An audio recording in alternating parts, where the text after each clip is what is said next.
சுக்கலிங்கம் பொன்னாத்தா.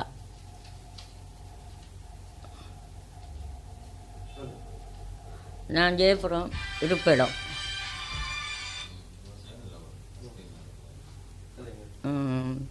என் பிள்ளைய கிளிநொச்சி கொண்டு போனேன் 1ஆம் தேதி.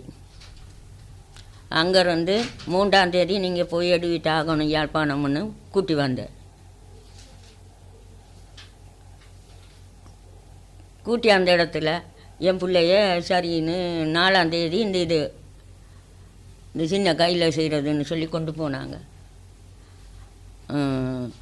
அதுக்கு பிறகு அவங்க செஞ்சு 9ஆம் தேதி தான் உங்களுக்கு டேட்டு ஆப்ரேஷன் ஒன்று இருக்குதுன்னு சொல்லி அங்கே கொண்டு போகல. அன்றைக்கு பின்னேரம் கூப்பிட்டு என் பிள்ளைய 2 லட்ச ரூபா வேணும், சாமானும் வேண்டணும் அப்படின்னு சொல்லியிருக்குது. அந்த ஆள் சாமான 2 லட்சம் வேணும்னு பிள்ளைகிட்ட கேட்க எனக்கு தெரியாது இது எப்படின்னு. அப்புறம் என்ன கூப்பிட்டது, உங்களோட புள்ள உயிர் பெருசா காசு பெருசான்னு என்ன கேட்டது.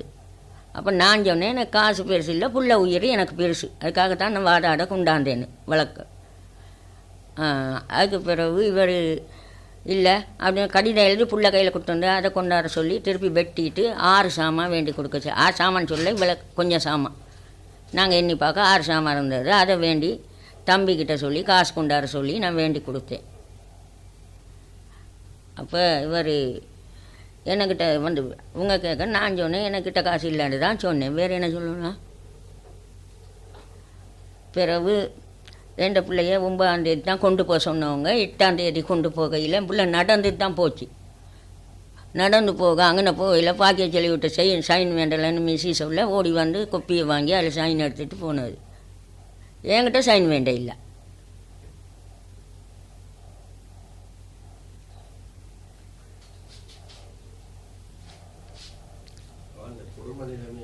என் குடும்பம் கஷ்டப்பட்ட குடும்பம். அவருக்கு இயலாது, எனக்கும் இயலாது. என் பிள்ளை இப்போ ஒரு சின்ன பிள்ளை இருக்குது 4 வயசு. அந்த பிள்ளைய நான் என்னான்னு வளர்ப்பேன். ஏதோ நீங்கள் தான் மனிதாபிமானம் வச்சு என் பிள்ளைய காப்பாற்றி கொடுக்கணும், ஏதோ ஒரு வழியை செய்யணும். இதில் கொண்டு போயிட்டு நீங்கள் 6-7 கொடுக்க போகிறீங்களா, 8 லட்சம் 6 லட்சம், இது நாங்கள் 2 லட்சம் கேட்க நீங்கள் அழுகிறீங்கன்னு அப்படின்னு சொல்லியிருக்காரு பிள்ளைகிட்ட. நாங்கள் கஷ்டப்பட்டவங்க அப்படின்னு புள்ள சொல்லியிருக்கா. சொல்ல அந்த கடிதத்தை எழுதி கொடுத்துட்டு திருப்பி புள்ள கஷ்டம் நான் தம்பிக்கிட்ட எடுத்து சொல்லியிருக்கா, எனக்கிட்டையும் சொல்லி இல்லை, மயனுக்கிட்ட தான் சொல்லியிருக்கா. எடுத்து இப்படி காசு கேட்குறாங்க என்ன செய்கிறதுன்ட்டு. நான் அவங்கக்கிட்ட போகிறதுக்கு அங்கே தனியாரில் செய்ய எங்களுக்கு முன்னா ஏன் இங்கே கூட்டிகிட்டு வரேன் பெரிய ஆஸ்பத்திரியை நம்பி. கஷ்டத்தினால தானே வந்தேன், என் பிள்ளைய காப்பாற்றி கொண்டு போவோம்னு. கடைசியாக பொடியாக கொண்டு போகிறேன் என் பிள்ளைய. நான்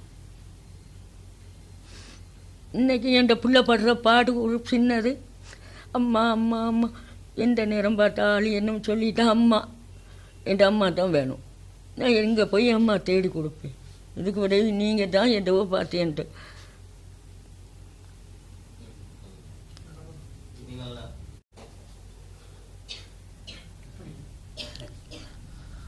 ஓகே, நாங்கள் ஜெயபுரம் கிளிநொச்சி ஜெயபுரத்துலேருந்து வந்திருக்கிறோம்.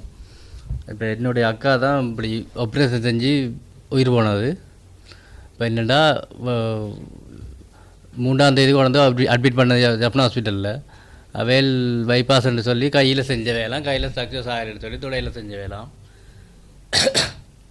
துடையில் செஞ்சு சக்ஸஸ் ஆகிடுன்னு சொல்லி ஆப்ரேஷன் ஒன்று இருக்குது உங்களுக்கு 9ஆம் தேதி ஆப்ரேஷன் செய்ய போகிறோம். நீங்கள் 2 லட்சம் ரூபா காசு தாங்க ரெண்டு சொல்லி கேட்டிருக்கணும். அப்போ அவள் சொல்லிக்கா எனக்கு கஷ்டம், எனக்கு ஹஸ்பண்டும் விட்டுட்டு போய் 4 வருஷம் ஆகிட்டு, நான் இப்போ எனக்கு உங்களுக்கு தர்றதுக்கு காசு இல்லைன்னுட்ட அப்படின்னு சொல்லியிருக்கிறா. அப்போ எனக்கு ஃபோன் பண்ணி சொன்னவா இப்படி 2 லட்சம் காசு வைக்கணும் என்ன செய்கிறேன்ட்டு. நான் சொன்னேன் அப்படி ஹாஸ்பிட்டலில் காசு கேட்டால் நீங்கள் திரும்பி வாங்க பார்த்துட்டு போய் செய்யலாமண்டு.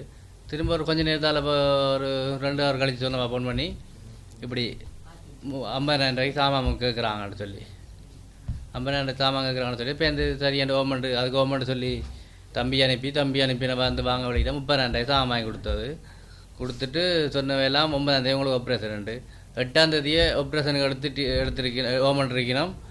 திடீரென்று சொல்லி இரவு 10 மணிக்கு பிறகு சாப்பிட வேணாம்னு சொல்லி இதாண்டுட்டு இப்போ இந்த விடிய சொல்லிக்கணும் 6 மணிக்கு போல் அம்மா நீங்கள் இடியப்பமும் டீயும் கொடுங்கன்னு சொல்லி அப்போ அம்மா கொடுத்துருக்குறா.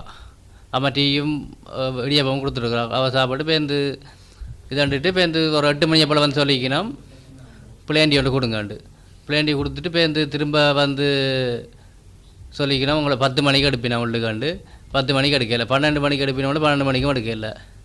இப்போ வந்து சொல்லிக்கணும் உங்களை 1 மணிக்கு எடுப்பினோம், 1 மணிக்கும் எடுக்கல. 2 மணிக்கு வந்து கூட்டிக்கொண்டு போயிருக்கணும்.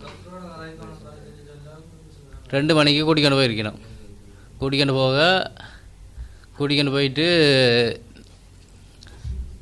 அம்மா வழியை விட்டுட்டு அவள் தியேட்டருக்கு கொண்டு போயிட்டோம். தியேட்டர் கொண்டு போய் முன்னுக்கு அவன் சொல்லிக்கணும் அம்மா உங்களுக்கு 1/2 மணி நேரத்தில் ஆப்ரேஷன் முடிஞ்சிருமாண்டு. அப்போ அவைக்கு தெரியாத எத்தனை மணி நேரம் ஆப்ரேஷன் உண்டு. அப்போ அவன் பார்த்து இருந்துருக்கிறா, கொண்டு வர்ற மாதிரியே இல்லை. அப்போ திரும்ப அவாக்கு பிறகு கொண்டு போன ஆக்களெல்லாம் கொண்டு வரையணும். அப்போ அவள் கேட்டிருக்கா எனக்கு பிறகு கொண்டு போகிறாங்களாம் கொண்டு வரீங்கன்ட்டு. இல்லை உங்களுக்கு 5 மணிக்கு கொண்டு விட சொல்லிக்கணும். கொண்டு விட மட்டும் சொன்னால் அம்மாவுக்கு தெரியாது பெரிய ஆப்ரேஷன் சொல்லி. எனக்குமே தெரியாது பெரிய ஆப்ரேஷன் சொல்லி. சின்ன ஆப்ரேஷன் தான் விட்ட சொல்லிக்கணும். அப்போ இதாண்டுட்டு வந்து பார்த்தா அம்மா டிரைவர் பார்த்துக்கா சரி வேற இல்லை. கடைசி 7 மணியை போல் போய் கேட்டிருக்கா.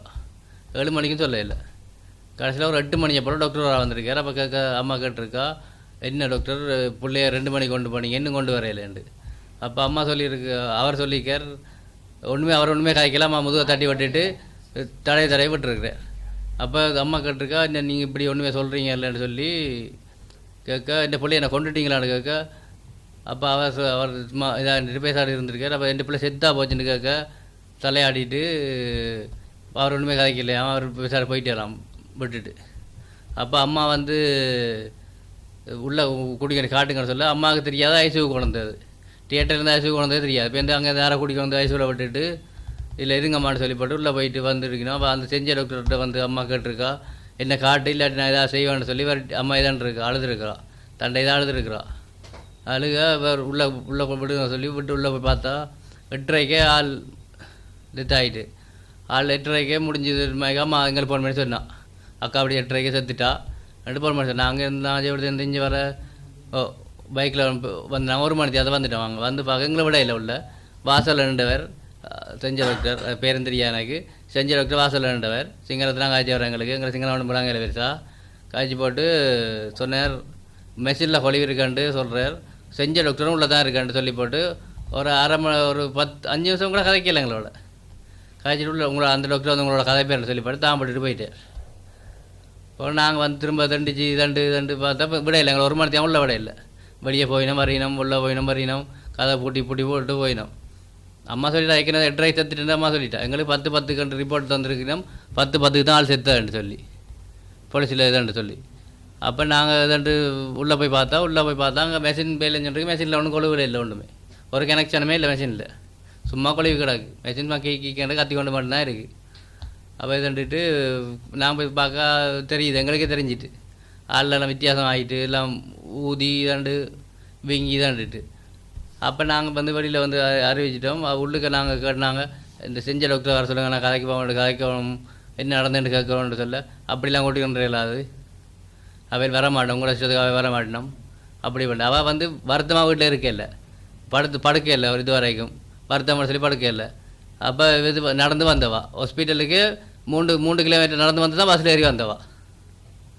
வீட்டிலேருந்து 3 கிலோமீட்டர் பஸ்ஸுக்கு நடந்து வரணும் மெயின் ரோட்டுக்கு. அதுலேருந்து நடந்து வந்தால் பஸ்ஸில் ஏறி வந்தவா. இப்படி வர்றாக்கள் இப்படி 44 வயசு 4 வயசில் பிள்ளையும் இருக்குது. இப்படி இளம் வயசுகள் எல்லாம் இப்படி யாழ்ப்பாணம் ஹாஸ்பிட்டல் நம்பி 2 வாரது. வெளியில் போனால் சுகமாக வரையணும், காசுக்காரம் செய்யலாம். வெளியில் போயிட்டு காசு இல்லாதாக்கள் என்ன செய்யறது? ஆஸ்பத்திரிலையும் காசு தான் கேட்கணும்.